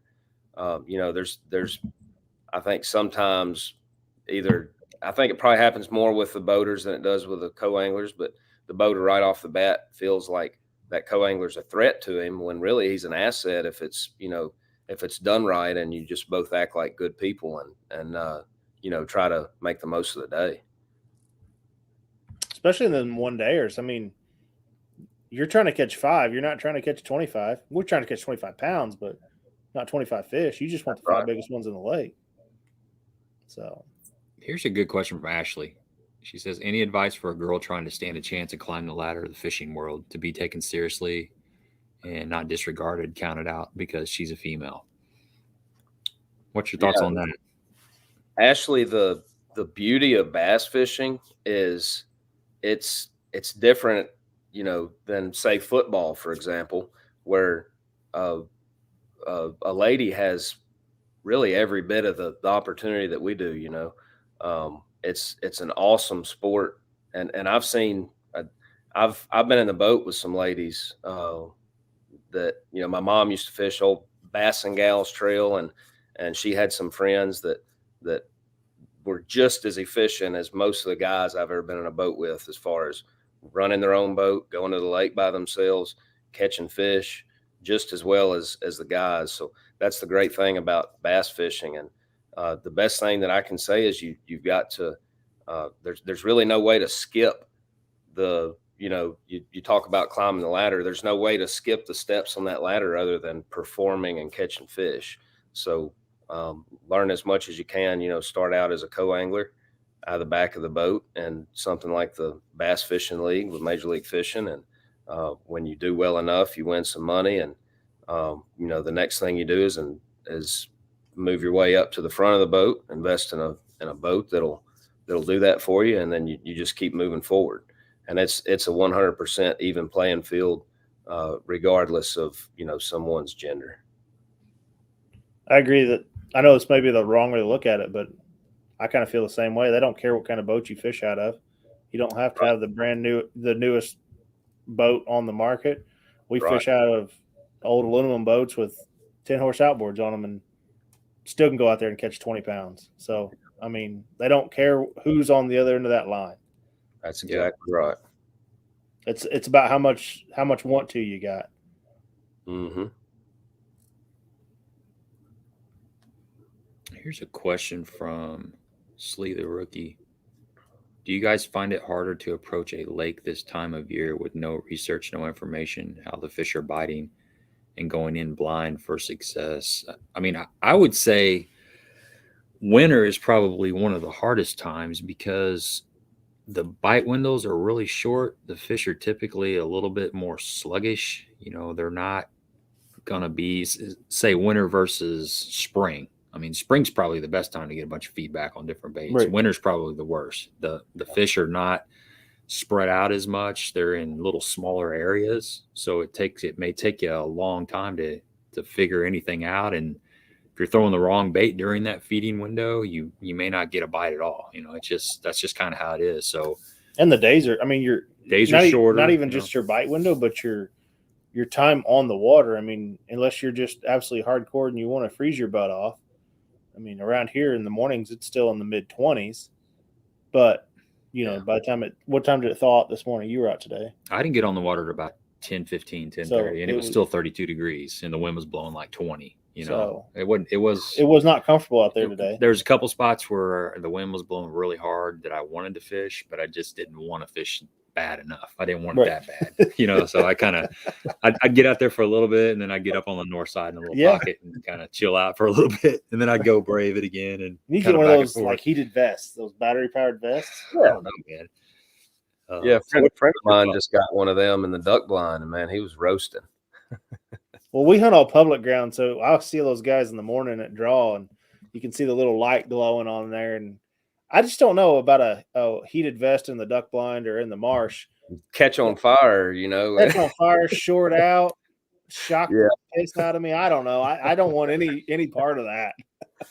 Yeah, I'll just keep wearing my what are those powered by? Like what size a little battery? Battery Dad's got one. It's like a Milwaukee, like a drill battery. Yeah. Oh, okay. So, with what the question, you know, Slee asked it, I'll second that. It's definitely harder this time of year because you've got 90% of the fish and 10% of the water. The way to knock that curve down a little bit is through experience and you know, knowing what baits perform and what water color and what water temperature this time of year, because there's not, you don't need 40 rods on the deck. There's not 40 baits that'll catch them in, you know, 42-degree water. You need, depending on, you know, evaluating where your water temperature is. I mean, there's just a handful of baits that are going to work. Light line's a big player. You know, being around bait is really important, and knowing kind of the anatomy of that lake and where those fish are going to spend their winter. They're always going to spend their winter in a safe place where there's what I call a bowl. You know, they're not going to spend their winter in the back of a creek. They're going to want to be near the main bowl of the lake. And, you know, so you can knock a little bit of that off, but it's still a really hard time of the year to find them. When you find them, you can get right, though.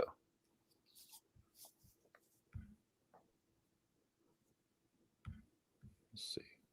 Look for some more questions here. I got a question about jerkbaits. It was that. I'm sorry, that 9-pound spot was. New Bullard's bar, California. Bullard's that makes sense.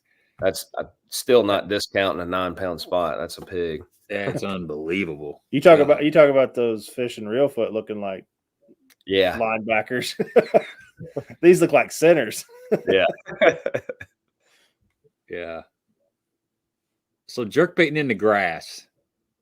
What are you looking for jerkbaiting in the grass? I mean, we got a lot of grass around here, and typically I'm fishing like the outside of the grass line or over some of that submerged grass and stuff. So what are you looking for when you're out there in the water with a jerkbait? You know, I'm looking for somewhere that I think is going to hold fish. It depends on the time of year. This time of year, I'm looking for maybe a little travel route, a ditch or a drain or a cut or you know, something, a grass line that's running back, you know, into a creek or off a ledge. I'm looking for something that's going to funnel fish and in a travel route, you know, just like if I was deer hunting in the rut, trying to set up on a funnel area. Same thing for fishing this time of year. And a jerkbait to me is one of the best baits to pull fish out of grass. It's good in just about every kind of grass you're going to encounter, at least in the South, you know, in the pre-spawn time. You got to have the water clarity for sure. You know, you don't go throw it in you know, 3 inches of water clarity. You're wasting your time just about. That's where you want to put on a big bladed chatterbait and slow crawl it or something. But it's depending on the depth. That's where I'll adjust my type of jerkbait I'm throwing, my line size, and my retrieve. I have smashed them and fishing a jerkbait where the grass was only a foot under the water. It's a hassle to fish. You got to throw one on heavier line. You got to impart a lot of action. You got to keep your rod tip up, and it'll roast your forearms. I mean, it'll feel like you've been sitting there doing forearm workouts, you know, all day long, but you get rewarded for it. But ideally, you know, something where I can put a jerkbait on either 12 or 14-pound line, and I've got about 3 foot of water before I get to the grass line. You know, that if I can find something like that, and and find maybe some, if I got current, look for current breaks or places where opportunistic places where fish can kind of set up on the edge of the current to feed. If I don't have current, places with hard bottom, and maybe it's the end of a point, maybe it's a hump or something, or maybe a flat with a drain running down it, places like that. But the main thing, just like any other bait you'd catch them on, forget about I'm not going to look for a certain kind of grass to fish a jerkbait. I'm going to look for a certain kind of grass to hold bass and then catch them on the jerkbait. That's the best way to look at it. So location is key. Yes. And grass is one of the hardest things on earth to try to tell somebody how to do. To me, if there was one category of a fishing scenario that experience was overwhelmingly the best way to conquer it, then it would be fishing grass. Grass it just creates such a variable. If you got a lake that's just all rock, and then you got a lake that's got some rock and some grass, there's so many different areas for the fish to be. It's a lot more tricky, a lot more variables. Martin says, what's your thoughts on the NPFL for a guy taking the leap? That's a great opportunity. It's for a guy that maybe doesn't have the history or the opportunity to invest in trying to, climb those rungs of the ladder, like Ashley was talking about with, in Major League Fishing or in BASS. That's an opportunity for a guy. Martin, are you capable of doing it? Only you can answer that question, really. It's, to me, if you have tournament experience and you have been somewhat consistent in it with some success, then go for it, man. The worst thing you can do is 20 years from now say, why in the world did I not do that? So, as long as you're not going to lose your house or starve your family, within reason, if you can make it happen, then go for it. I've got a couple of buddies that are going to be rookies on the MPFL this year. They're both great fishermen. Neither one of them have an extensive history of fishing professional events, but they're both great fishermen, and I think they're both going to be successful. So that's a hard one to answer, but for a little simple guy like me that, had a truck that would barely pull his old beat up bass tracker to the ramp just not too many years ago, I would say go for it if you can make it happen within reason. There's a lot of guys out there that could blow the pro circuit guys, the elite guys, the NPFL guys, you name the tour, that don't have the desire, don't have the want to, don't have the means. Yep. We all know them. They all fish these little local lakes. They fish the Wednesday night jackpots, and I guarantee you that they're better than 70-80% of those guys that are out there. Absolutely. It's the same way with music. You see, like in our church, there's some guys that play, singer-songwriter guys that play in the church band, and they're as good as anybody you'd ever hear. But they don't want any part of that traveling and being away from their family and, all that stuff that goes along with it. They're just content being where they're at, and that's fine. Yep. Drake says his experience as a co is if you're courteous and respectful and help out, they will take care of you and give you the opportunity to catch fish. Yep. That's just like anything else in life. If you get in the boat and you act like you're expecting, this and that, and just start out on the wrong end of things, then naturally the day's not going to go as well as it would if you are respectful and courteous. I've had co-anglers completely change my day. I had a co-angler I'm still getting used to 2022. In 2020, I fished a Toyota Series event at Pickwick. And day one, I had a great co-angler. We caught a bunch of fish. He caught a great big one. We both had an okay day, but I had like 12.5 pounds. I was disappointed for May at Pickwick. The second day, I had a co-angler that shared his faith with me starting out, and he was just the most positive person. I mean, was appreciative of the sunrise, appreciative of me letting him go fishing with me, just salt of the earth type guy. And not that he did any better of a job than the co-angler the day before. It's not their job to, give me a pep talk in the morning, but just his positivity bled into me. And I could tell a difference in the way I approached the day. Well, I went and caught like 23 pounds and made the top 10. And I know I caught an 8-9 that day, my biggest fish I've ever caught in a tournament. And I know that all that, my decision making and everything, was because of his positivity. Yep. I agree with that. I've had, I fished with Roger Fitzpatrick on Lake of the Ozarks, and it was a cluster there. And we missed the prayer before takeoff, and we ran down, 25-minute run. We pulled into the cove, and he said, "You mind if we say a prayer before we get started?" Because we missed the morning prayer there. And I said, "No, man, please do." And we shut the motor off and kind of got down to the bottom of the boat there and said a little prayer. And it felt good. It kind of cleansed everything. Yeah. And we were kind of on the same level then. And we went fishing. We had a great day. There's something about that early morning, the fog, and sun coming up. There ain't nothing better. Yeah. It's good stuff. Hey, real quick, Ashley, I believe I'm kind of skimming through the comments as we're going down through here.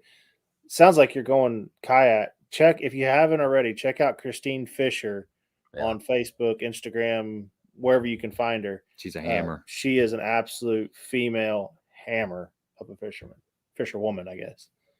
So.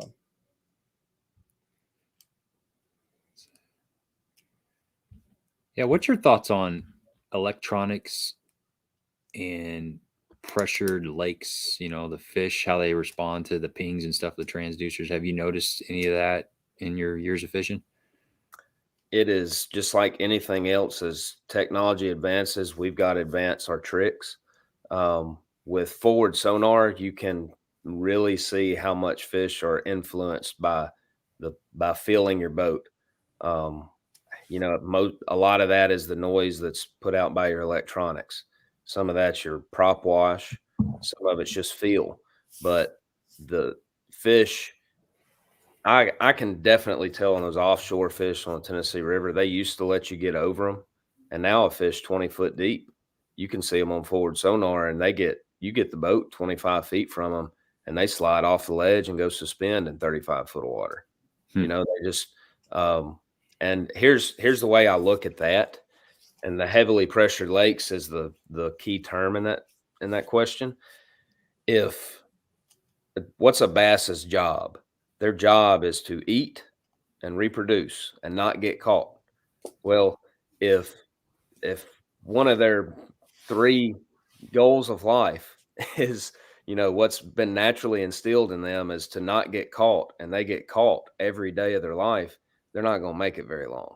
So they get caught once, they learn a lesson. They get caught twice, they learn a better lesson. And soon they learn to not do the things and not eat the baits and not get in the places where they get caught every day. So that's the way I see it. And as things advance, they give us what we feel like is sometimes almost an unfair advantage for a brief moment. That moment might be a week, it might be 3 or 4 years, but we have to advance our tricks on how we trick them, soon thereafter. So absolutely, Joshua, turning your electronics off, you're beating the curve there where everybody else is trying to look at them on forward sonar and see them on their side image before they even make a cast. Turn your stuff off and go old school, go fishing. And what you're doing is you're beating the curve of what those fish are now accustomed to. You still throwing hammer rods? Tyler wants to know. Absolutely.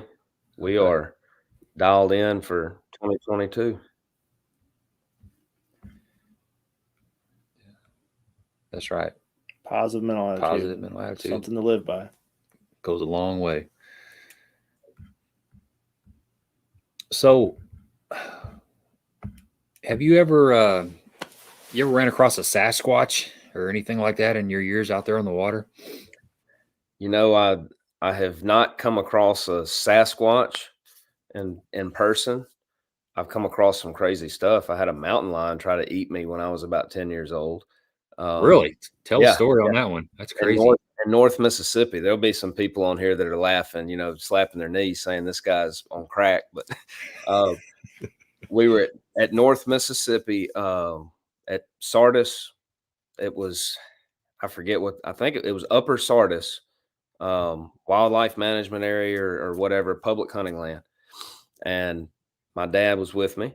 We go in, and I'd been hunting by myself for a couple of years, but he'd always be, you know, within close enough distance where if something went wrong, he could be there quick. So we go in for an evening hunt. It's about 2:00, and my dad puts me up against a big tree. I'm sitting on the ground on one side of a ridge, and he goes about 300 yards over the ridge all the way on the other side, and he sets up to hunt.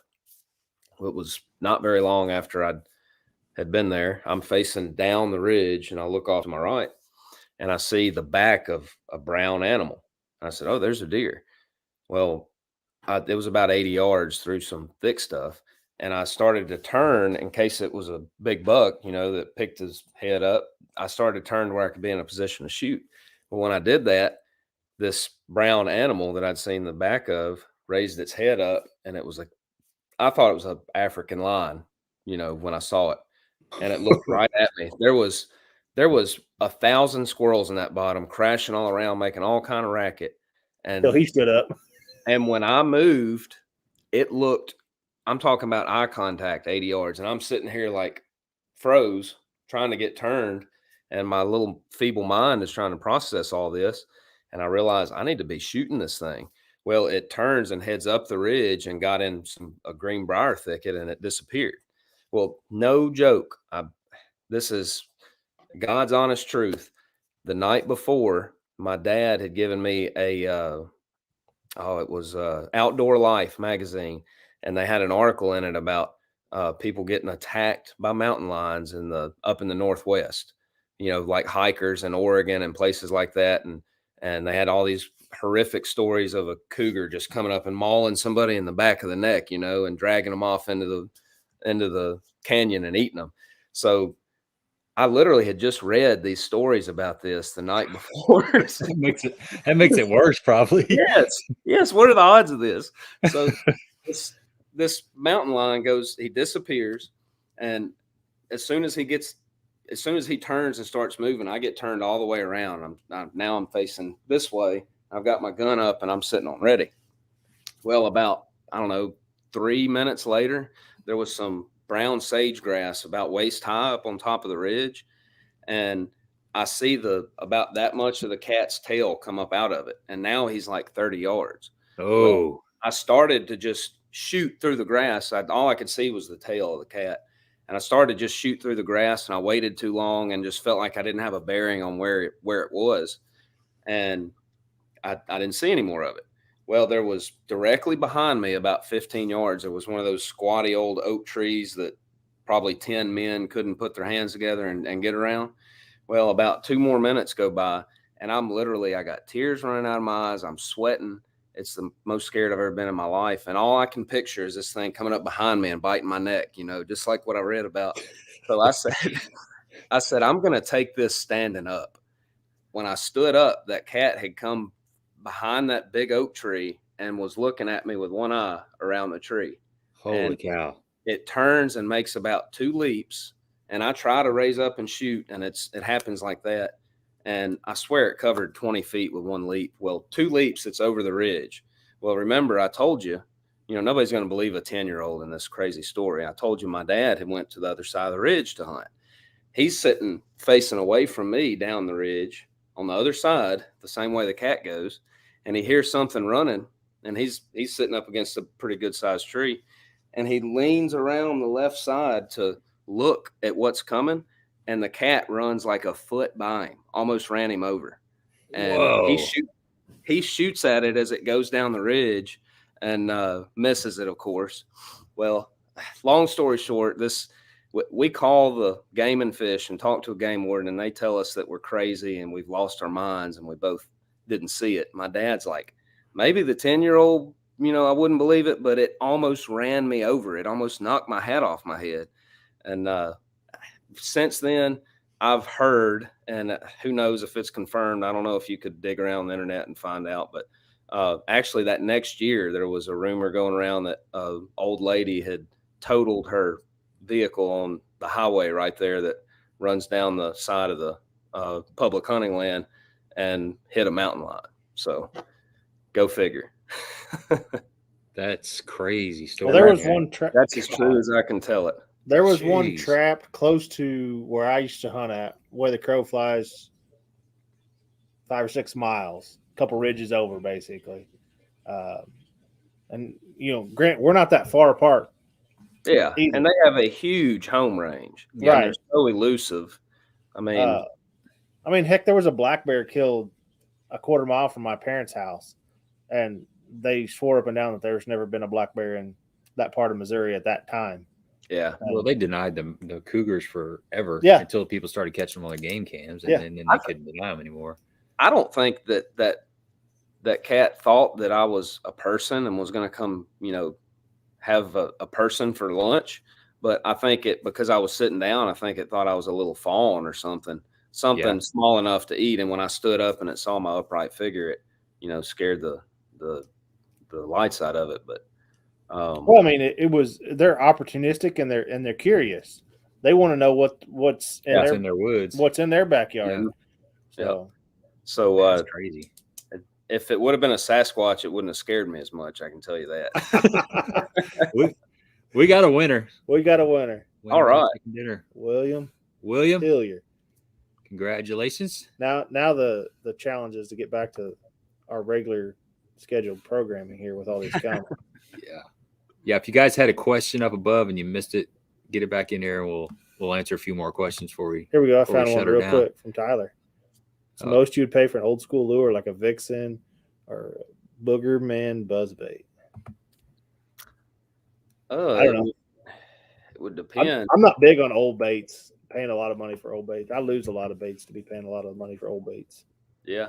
There's probably, if I knew that they would last and they weren't old balsa and probably would get destroyed the first time a 3-pounder ate it, there's some old Bagley crankbaits that I would probably, I'd pay a pretty penny for. I mean, I would, throw $100 bill down real quick for one, for sure. But, I haven't got into the giant glide baits and, $400 or $500 for those. I'm not saying I won't. I've kind of started picking at the glide bait deal, and I could see where it could probably, I could go overboard with it. But, man, if something will catch bass and it'll make me money, I've got a jerkbait box that it's worth a lot of money just because of the, jerkbaits are not cheap and it's slam full of them. So the way that I've looked at it, if there's a bait I need that costs $30 or $40 and it could potentially make me $100,000 and I don't buy it, then that's stupid, within reason. So especially since I've realized that I can make a living at this, I'm not hesitant to spend some money on some tackle if I feel like it makes me a better angler. Yeah. So some of those old crankbaits you're talking about are those some of the crankbaits that you threw as a kid? Yeah. The old Bagleys, man, just that balsa action, that they're back and they're making crankbaits again. And I don't have as much experience with the new line, but that old original line with the brass inserts and hardware, they just caught fish, and they still do. But man, I'll find my dad was kind of a collector of Bagleys at the time, and he bought them because he caught a lot of fish on them. And there's still a bunch of old ones that are in really good shape. I'll pull one out and catch a fish on it, and it like just disintegrates. And that's because they're 30 years old, go figure. that balsa wood just dries out. It still catches fish, but it doesn't hold up. Check out Jun Shoji. What's it called? Dream Express. Dream Express. He's a Japanese angler, and he's got a company called Dream Express, and he makes a swim bait called the Triple Deluxe. It's carried by, I think it's only carried by one company, Carolina Rod and Tackle, I believe, here locally. But if you just research that, check out that bait. It's a high-end bait, but it's pretty unique. It does some pretty unique things. If you're Triple what? Triple Deluxe. Triple Deluxe. Yeah, it's got 2 joints in it, so it's a 3-piece glide bait. Slow floater, but when you pop it down, it like you give it a couple hits and it goes down a foot. If you hit it again, it goes down a foot. If you hit it again, it goes down a foot. And so once you get it down to your desired depth, you can start your retrieve. Yep. But Carolina Fishing Tackle LLC is the only place in the States that sells them, and he doesn't sell them from Japan to anybody in the States besides them. It's pretty cool bait. But we had him on our stream about a month ago. Yeah, it's a very unique bait. I think he's the only 6'4" Japanese fisherman. So he's a guide on was it Biwa? Biwa, yeah. Biwa, yeah. It's not a bad place to guide, I guess. No, you got to learn how to catch pressured fish, but yeah, some giants there. Clear water too. He's the visibility is like 15 foot out there. Yeah, but when you can see 5 or 6 9 to 10 pounders chasing your swim bait in, but not eating it. Yeah, just chasing it. What did Gerald Swindle say? Just get your bow out and you just start shooting them at that point. So what about black bass tackle? I saw that. Tell us a little bit about black bass tackle. So that's a company that my good friend started. It's been going 3 or 4 years now, maybe more. He kind of started it just making baits to catch fish and selling a few of them, and then he got me to help out with some design stuff. And really, from the get-go, it was just an opportunity for me to get some kind of custom style jigs and spinnerbaits built for me, stuff that I couldn't go buy on the shelf somewhere. And then we, kind of realized, man, this stuff catches fish so well, we ought to try, pushing it a little bit and expanding a little bit. And we really now have got to the point to where, as I've progressed in my fishing career, I don't have as much time to go and actually build the baits as I need to. Jeremy works a full-time job and a husband and a father. So we've really probably reached the point to where we could grow it much larger than it is right now, but just have not taken that extra step to get, hire some folks and get more help and this and that. So, but we build really, really good jigs and spinnerbaits that catch fish, and they're proven. They catch them. The buzz bait that I made it to the championship round in the title up at La Crosse, a bi-rotating delta. It's got counter rotating blades. That's a bait that Jeremy designed, and I say he designed it. It's kind of a takeoff of an old hog rustler buzz bait, and we call it the BRD, and it stands for bi-rotating delta, but it also is the initials of a good friend of ours that just an old school power fisherman, and his name's Billy Ross Dole. So we kind of gave him a little tribute to that buzz bait and rebuilt it. It's hog rustler doesn't make it anymore, but anyway, we built some good stuff in buzz baits, spinner baits, and jigs, but we need to expand the company, but we're both too worried about catching fish and just haven't taken that next step yet. How slow can you roll that big buzz bait with the blades that go the opposite direction? Can you? That sucker will go backwards and stay. Yeah, I was watching one of your videos with it, and it's you can really slow it down. You can crawl it. It seems like you can crawl it. Put a toad on there, and you can really crawl it. Wow. I'm gonna check that one and out. it's also got a straight retrieve, and it's got a sound that the fish don't hear. That it's just got a totally different sound than that single clacker blade. For sure. It's it's my new favorite buzz bait. Put it that way. I just got confidence that I can catch a good fish on it.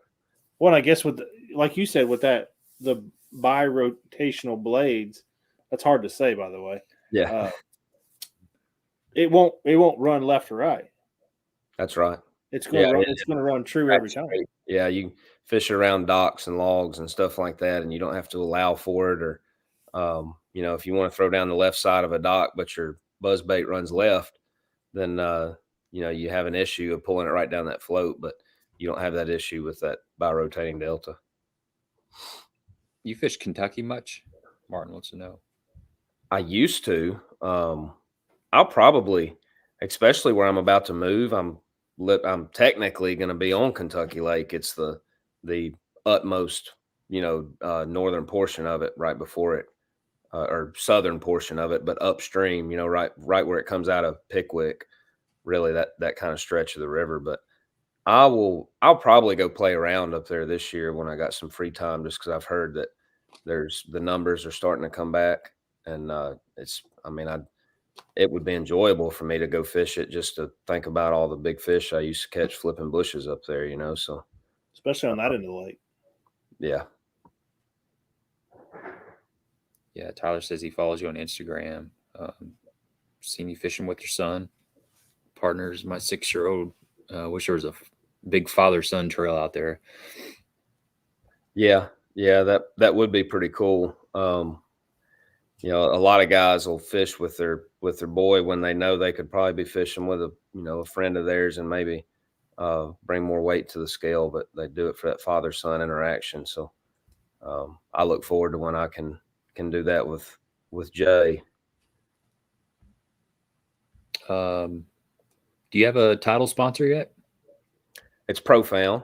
Last year was a unique situation. I lost my title sponsor 3 days before I pulled out of the driveway to go to the first pro circuit event at Lake Okeechobee. Nice.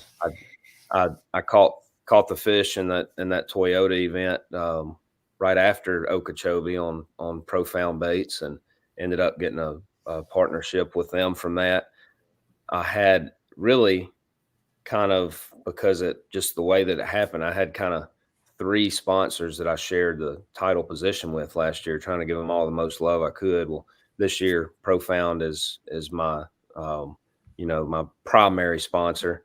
Title, I don't know the exact definition of a title sponsor, but yeah, Profound Outdoors is my primary partner for 2022. Ashley Iaconelli going back, making it, requalifying for the elites. I think it's good. Anytime you got a name like him in your circuit, it's positive. I mean, he's mellowed out a little bit. He's still rowdy. He's just Ike being Ike, but he's definitely grown up. He's not quite as crazy, but he can snap at any moment. Well, so you never know. But even at that, think about what Iaconelli did. He's had a huge impact. He not only had a huge impact, left the sport for a year, left the professional side of the sport for a year, fished one division of the Opens, qualifies like it's nothing, and comes right on back in. Like he never missed a beat. Could have got in with an exemption, with a Legends exemption, and said, no, I'm going to go do it like everybody else is having to do it. Yeah, he's a heck of an angler.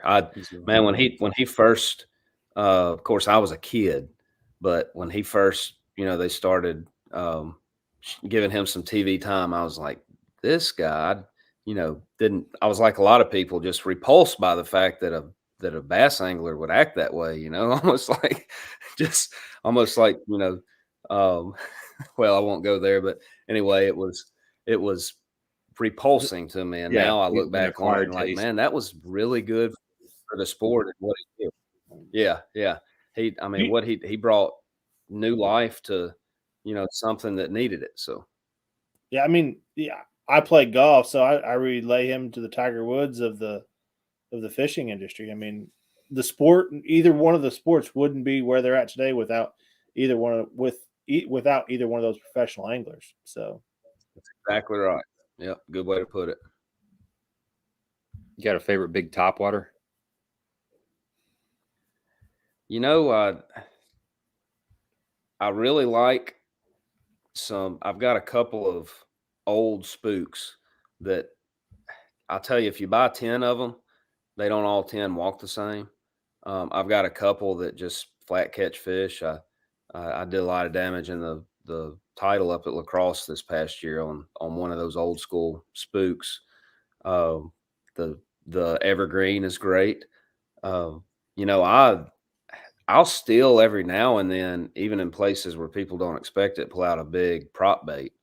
Fish don't see those much anymore, and you know, sometimes it's a waste of time, but every now and then it's you get a reaction real quick from it. You know, the fish just don't see it a lot.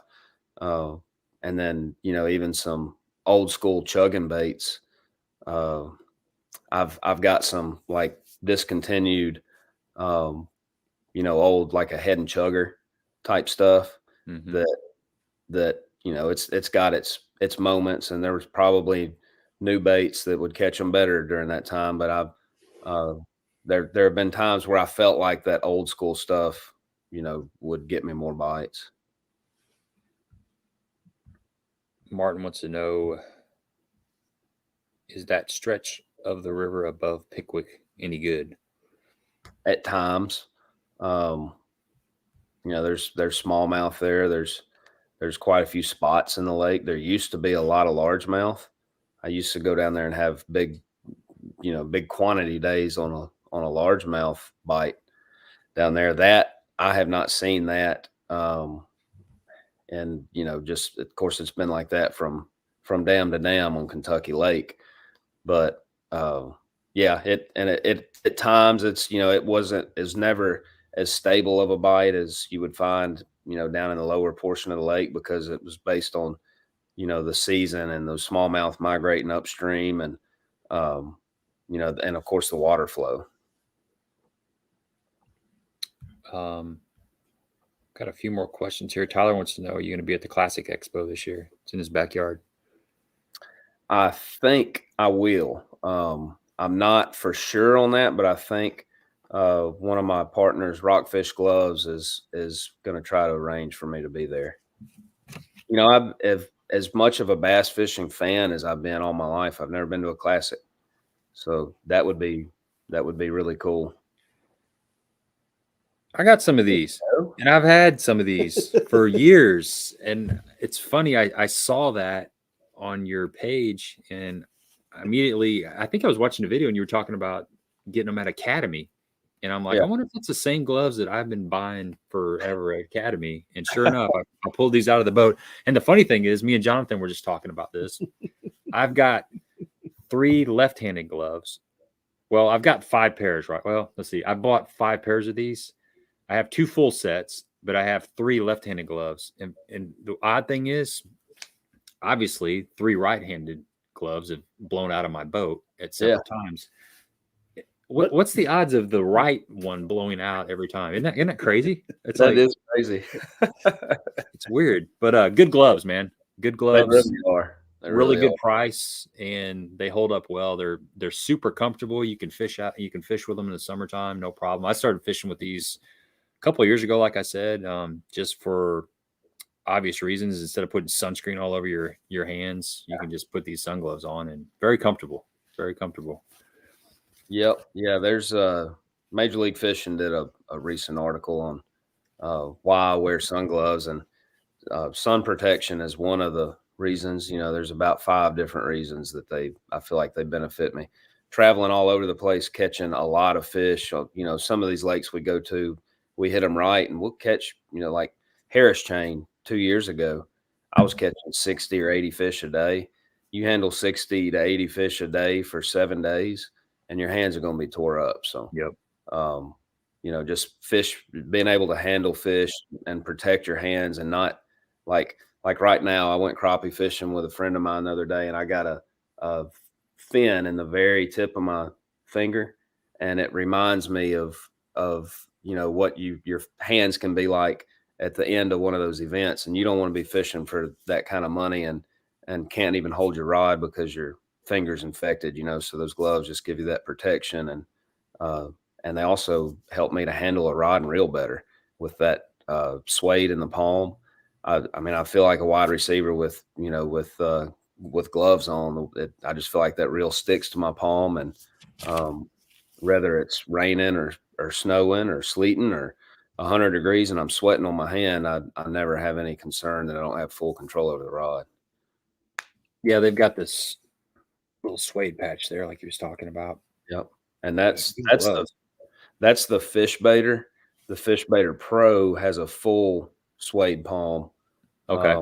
So you got even more control. The only difference that you have out of that full suede palm is you don't have the stretch that you get with that one. I'll wear that one in cold weather, and I'll actually wear a cotton glove under it. But if you put a cotton glove on and try to hold a bait caster, it feels like it's a banana peel going to slip out of your hand. But when you put that glove with all that stretchy material, you slide it over it, then you can keep your hands warm and keep them from freezing, but still have control over your reel. Yeah, and I actually like this longer, the glove's a little bit longer. So if you've got like a long sleeve shirt, this thing kind of bonds with the long sleeve shirt. It gives you plenty of glove to go up underneath there. So there's you don't get like a bracelet tan or something because the glove's too short. Yeah, that's right. It's a cool color too. I like that camo. Let's see. I think we've about covered. Since we're on that topic, sorry to go back to it, but I think I should have checked the last couple of days, but we're working on getting those in Tackle Warehouse, so hopefully that'll be any day now. Oh, awesome! Yeah, and these gloves at Academy are less than $14, if I remember right. You almost feel guilty when you buy them, like, man. Yeah, exactly. First time I went in there, I'm like, okay, I just bought two because they look good, they felt good, and they were priced right. So I mean, you can't go wrong with them. Evergreen Gizmo. You ever used the Evergreen Gizmo? I have not. I sure haven't. I don't even know what that is. It's a new one for me.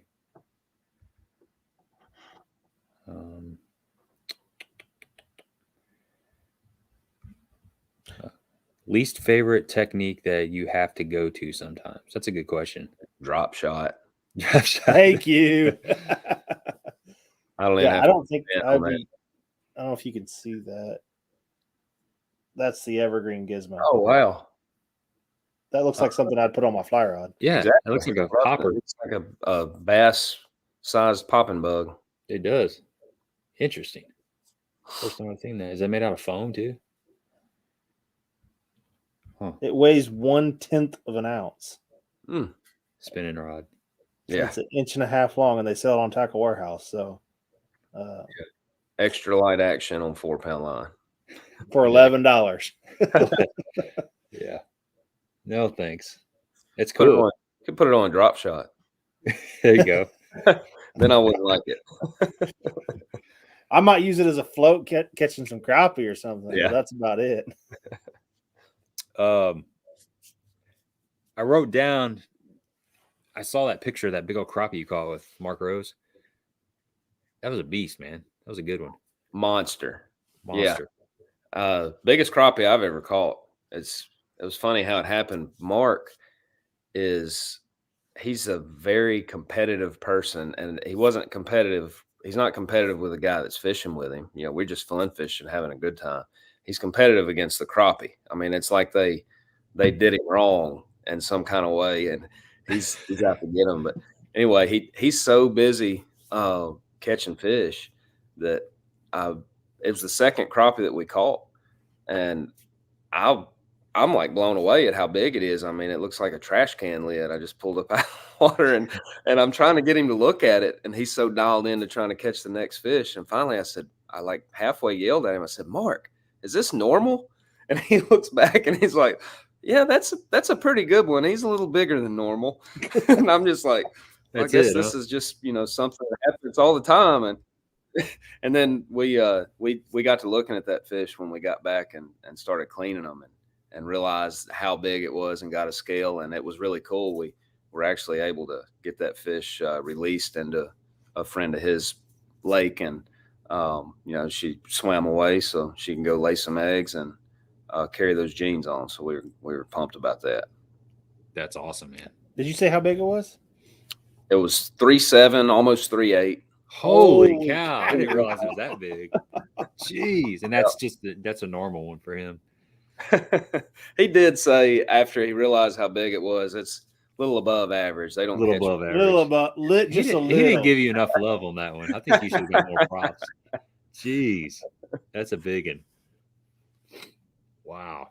You caught like a 2.5 bunching a couple years ago. Yeah, I've caught them 2 Oh, and wow. 2.5, 2 3/4. I don't know that I may have caught a 3 I've never pounder. caught I one don't over know. 3. Not that I've weighed. I mean, I've Yeah. caught some 17 and a half inchers. They're big. Yeah. But definitely not 3-something pounds like that. I mean, that's I don't know how long this one was, but if you've ever seen a 10-pound bass in person, they have that 10-pound eyeball. Yeah. They've got a different class size of an eyeball. This crappie had that 10-pound bass eyeball. Like, I guess a 3.5-pound crappie is the threshold for when they get the big bug eye. But this one had it. But I've ate too many bluegill today, and my eyes just about to pop out of my head. Yeah. Yeah. yeah. I have fly fished for bass. Actually, I fly fish quite a bit. I've pretty much caught. I've never caught a carp. I've caught catfish, caught crappie, bluegills, of course, bass, trout, so whatever bites. But yeah, I like fly fishing. I know you fly fish as well. I haven't. The last couple of years, it's been kind of down on the list, but it's we usually try to go every couple times a year to go out trout fishing somewhere. Yeah. I've got a local pond or a local city park right up here, and they do a winter trout stocking program. It's like 5 minutes from the house. So I'll go up there and a couple times a year. I used to go up there all the time, but I just go up there when I'm jonesing to catch a trout, and I'll go up there and catch a few, and then I'm pretty much done with it. It's catch and release. At least until you can get to the stream. Yeah, I'd much rather be out on a river for sure. What's your thoughts on the A rig? It's not. He says he sees pros that rant on how much they think it's too easy. I don't think it's super healthy for the fish, but it's definitely not too easy. It was a game changer when it first came out, and especially in cold water, it would catch the biggest fish around. But now it's gotten to where you have to be better than everybody else that's throwing it, and you got to throw it in the right place and on the right setup and at the right time. It's just like any other tool in the box. I'm content with us not being able to throw it on the pro circuit, though. I just and it's not because it's too easy. Really, it's for a selfish reason. I don't like fooling with all that. First you got different rules and regulations that are across the board as far as how many hooks and how many teasers, and then you got just a hassle to deal with it. So I'm content with them, telling us that we can't throw it, and I don't even have to worry about it. But I'll play around with one. I've caught fish on them in Toyota Series events.